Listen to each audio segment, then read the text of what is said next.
Ahora que hemos explorado el propósito del libro de Apocalipsis, pongamos atención a sus detalles.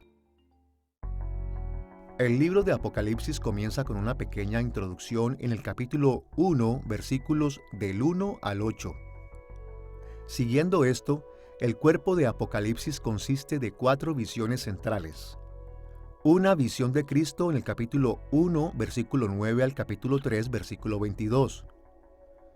Una visión acerca de los eventos por venir en el capítulo 4, versículo 1 al capítulo 16, versículo 21.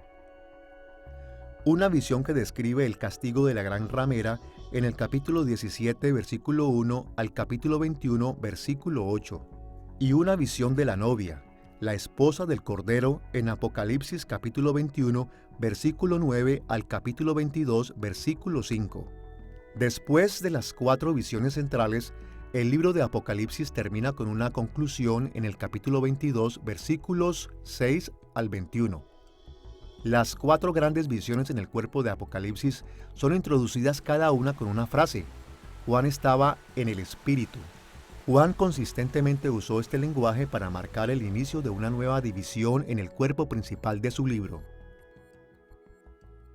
Cuando vamos a interpretar esta frase que Juan usó 4 veces en Apocalipsis, al instante yo estaba en el Espíritu, es fácil observar que eso sucede 4 veces, y cada vez que sucede es un punto de cambio en el libro de Apocalipsis. Creo que esto nos permite dividir el libro de Apocalipsis, hablando de manera general, en estos segmentos, en los que tenemos a Jesús y sus cartas al principio, el trono y los juicios en medio, y al final a la ramera y al rey y después a la novia. Esto es todo el libro de Apocalipsis. En Apocalipsis capítulo 1, versículo 10, Juan escribió: Yo estaba en el Espíritu en el día del Señor, y oí detrás de mí una gran voz como de trompeta. En Apocalipsis capítulo 4, versículo 2, él reportó: Y al instante yo estaba en el Espíritu, y he aquí un trono establecido en el cielo, y en el trono uno sentado. En Apocalipsis capítulo 17, versículo 3, él dijo: Y me llevó en el Espíritu al desierto. Y en Apocalipsis capítulo 21, versículo 10, él escribió: Y me llevó en el Espíritu a un monte grande y alto, y me mostró la gran ciudad santa de Jerusalén que descendía del cielo de Dios. Esta referencia de ser atrapado en el Espíritu es una referencia a algún tipo de experiencia que a Juan como profeta le es dada, en la cual él es llevado a un estado visionario para recibir estas visiones simbólicas. Los antecedentes están en la profecía de Ezequiel en el Antiguo Testamento, donde en un par de puntos Ezequiel habla del Espíritu llevándolo a un lugar y mostrándole cosas que de otro modo no podría ser capaz de ver. Es una experiencia que no entendemos completamente. Tal vez ni aún los profetas la entendían.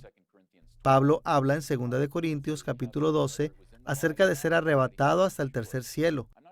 Si en el cuerpo o fuera del cuerpo, no estaba seguro. No estoy seguro de que ellos entendieron esto, pero era evidente y claro que Dios estaba colocándolos en una posición donde podían recibir revelaciones visionarias bastante fuera de lo común y podrían traernos estas palabras al escribirlas, poniéndolas en la Biblia con las palabras que el Espíritu les dio a ellos para describir estas visiones y experiencias. Exploraremos cada gran sección del libro de Apocalipsis, comenzando con la introducción en Apocalipsis capítulo 1, versículos 1 al 8. La introducción comienza con un prólogo en Apocalipsis capítulo 1, versículos 1 al 3, que hace hincapié en la autoridad divina del libro. Tiene su origen en Dios Padre, fue dada a Jesucristo y se dio a conocer a través de un ángel. Y como profeta de Cristo, Juan fue un mensajero autorizado que transmitió el mensaje de Jesús a las iglesias. Los versículos 4 y 5 contienen un saludo en el cual Juan se identifica a sí mismo y a su audiencia. Específicamente les escribió a las 7 iglesias en la provincia romana de Asia, localizada en Asia Menor. Juan también incluyó un saludo de Dios el Padre, quien es descrito como el que es y que era y que ha de venir, del Espíritu Santo, cuya plenitud o integridad se simboliza como los 7 espíritus ante su trono, y de Jesucristo, a quien Juan llama el testigo fiel, el primogénito de entre los muertos y el gobernador de los reinos de la tierra. En los versículos 5 al 8, Juan ofreció una alabanza a Dios y esta alabanza reveló algunas de sus preocupaciones centrales por su audiencia.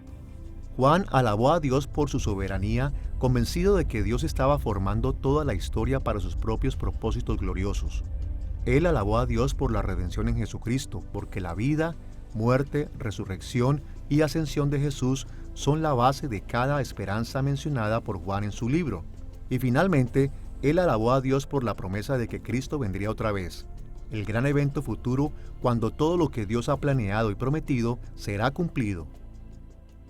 Los cristianos podemos responder a nuestra futura esperanza, a la completa redención, en un espíritu de esperanza. Esperanza es la segura anticipación de un futuro positivo, y la extraordinaria y práctica naturaleza de la esperanza es la que nos hace optimistas, nos hace perseverar, nos hace resistentes y nos da en el presente un tipo de gozo anticipado, en la confianza de que lo que ha sido prometido se convertirá en realidad. Nos sostiene aún más por el sentido de una segura inevitabilidad del resultado por el cual trabajamos actualmente, en el que lo natural puede ser un poco inestable o incierto desde nuestra perspectiva limitada. La redención final que vamos a recibir mediante Jesús es tan increíblemente hermosa y gloriosa que nuestra respuesta tiene que ser una respuesta total de todo nuestro ser a lo que Dios ha hecho y ha prometido hacer por nosotros en Cristo Jesús. Es lo que yo entiendo que Primera de Juan capítulo 3 dice cuando Juan escribió: ahora somos hijos de Dios, pero aún no se ha manifestado lo que hemos de ser, pero sabemos esto, que cuando Él se manifieste seremos como Él. Así que cualquiera que tiene esta esperanza en Él se purifica a sí mismo como Él es puro. Si la meta de la redención de Dios es transformarnos a la imagen de Jesucristo, si la meta es traernos a una perfecta unión con Él, una perfecta relación de verdadero amor, confianza y obediencia, llenarnos con su amor y su espíritu para que no solo estemos disfrutando el cielo por siempre, sino que por siempre el cielo viva en nosotros, entonces ahora nuestra respuesta puede ser: Señor, hazme lo más parecido a Jesús en esta vida como un ser humano puede serlo. No sé cómo sea eso, pero Señor, haz de mí todo lo que tú puedes hacer. Te doy mi todo, te doy mi vida, entrego a ti todo lo que soy. No quiero vivir por nada más y nada menos que tu perfecta y completa obra de redención en mi vida actualmente. Después de la introducción, encontramos la visión de Cristo y su aplicación a las 7 iglesias en Apocalipsis capítulo 1, versículo 9 al capítulo 3, versículo 22. La visión de Cristo comienza con la descripción de Cristo y concluye con las cartas de Cristo a las 7 iglesias de Asia Menor. Observaremos cada una de estas secciones por separado, comenzando con la descripción de Cristo de Juan en Apocalipsis capítulo 1, versículos 9 al 20. Antes de describir a Jesús, Juan expresa su unidad con sus lectores, identificándose a sí mismo como su compañero en el sufrimiento, en el reino de Cristo y en paciente resistencia. El sufrimiento siempre ha sido una realidad en los creyentes, pero Juan insistió que en la era del Nuevo Testamento nuestro sufrimiento tiene un significado especial.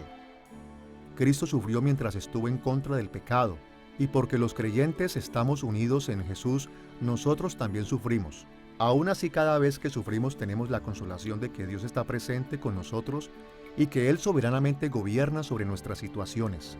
En cada circunstancia, aún en el martirio, tenemos la victoria sobre el mal y la muerte a través del poder de Cristo.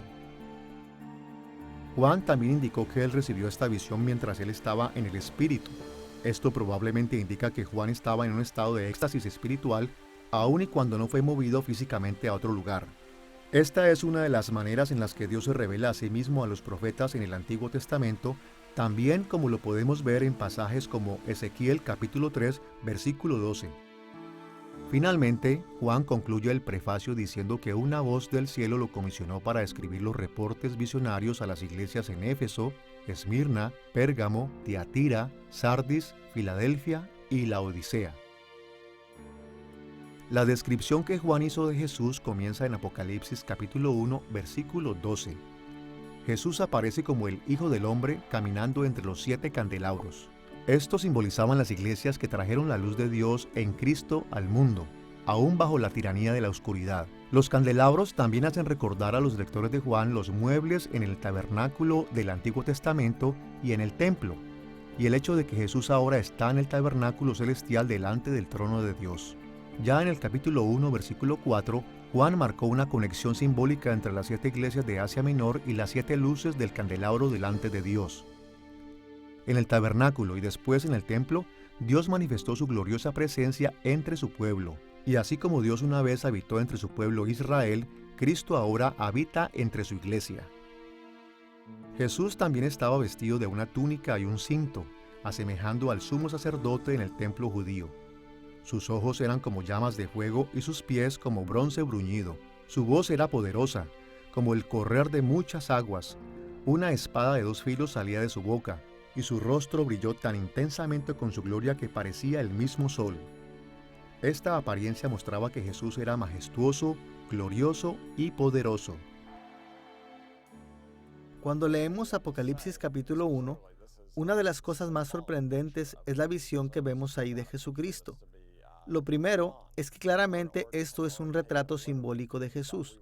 No es una imagen que se va a dibujar o tomar literalmente. Pero recordemos que Juan escribió este libro, que es una carta, una profecía y también una literatura apocalíptica. Él escribió este libro para los creyentes que estaban sufriendo, algunos de ellos dando sus vidas por Jesucristo y por el Evangelio, y vivían bajo la amenaza de perder sus vidas por el Evangelio. En el capítulo 1 está la gloriosa imagen de Jesucristo como el Hijo del Hombre, y tenemos varias descripciones de Jesús, vistiendo una túnica sacerdotal. Es el medio por el cual entramos en la presencia de Dios. Juan lo dibuja con cabello blanco, blanco como la nieve, lo que es muy interesante porque así es descrito en Daniel capítulo 7, la persona con cabello blanco en Daniel capítulo 7 es Jehová. Juan aplica eso a Jesús, mostrando que Jesús es igual a Jehová, que Él es totalmente divino. En esta imagen Jesús tiene una espada aguda, pero de 2 filos en su boca. Obviamente no es literal, pero enfatiza el poder de su palabra que puede cortar y destruir a sus enemigos, por lo que la iglesia puede encontrar consuelo en Cristo. Nos dice que su rostro resplandece de gloria, que Él es el glorioso Señor. Jesús le dijo a Juan que Él tiene las llaves de la muerte y del Hades. Esto es lo que la iglesia estaba enfrentando. Estaban enfrentando una posible muerte y estaban naturalmente preocupados por su futuro. Y Juan lo enfatiza, ¿no es cierto? Que Jesús es soberano, que Él es el resucitado, Él es el que vive, Él es el primero y el último. Él ha conquistado la muerte, no tiene por qué temer.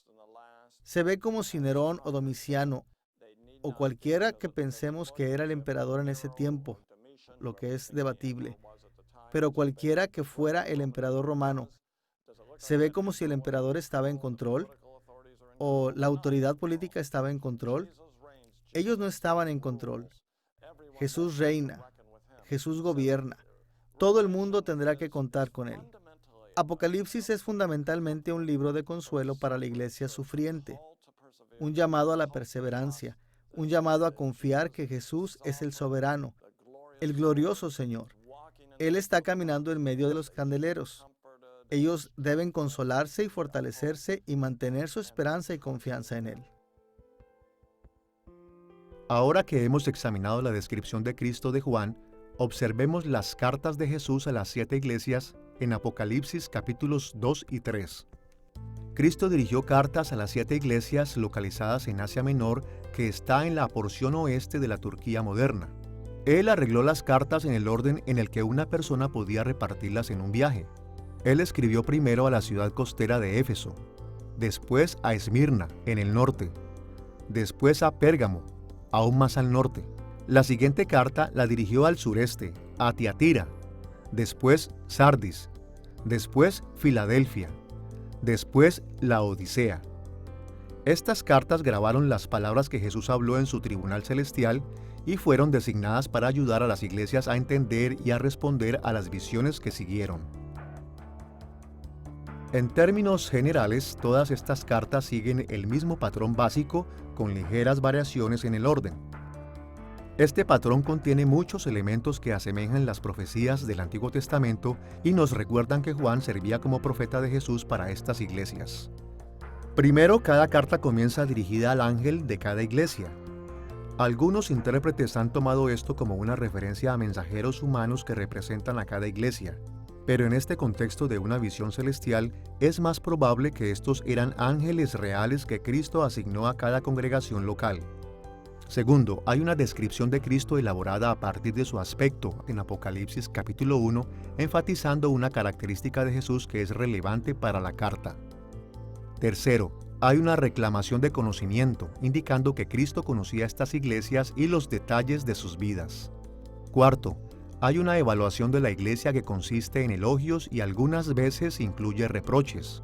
Quinto, hay una mezcla de ofrecimientos de bendición y amenazas de maldición apropiadas para la evaluación de Cristo de la iglesia. Sexto, hay una promesa de que todos los que vencieren heredarán las bendiciones eternas. Y séptimo, cada carta tiene una exhortación a la obediencia a Cristo. Las similitudes entre las cartas en Apocalipsis, capítulos 2 y 3, nos alertan sobre las principales ideas en esta sección. Cristo se dirigió a estas iglesias como su legítimo rey. Él estaba consciente de sus circunstancias presentes y tenía la autoridad para evaluarlas. Él ofreció bendiciones y amenazó con maldiciones para animarlos a la fidelidad. Y les recordó que la salvación eterna era solo para aquellos que superan las pruebas y tentaciones. Como era de esperarse, estos temas también juegan un rol importante a lo largo de todo el contenido principal del libro de Apocalipsis.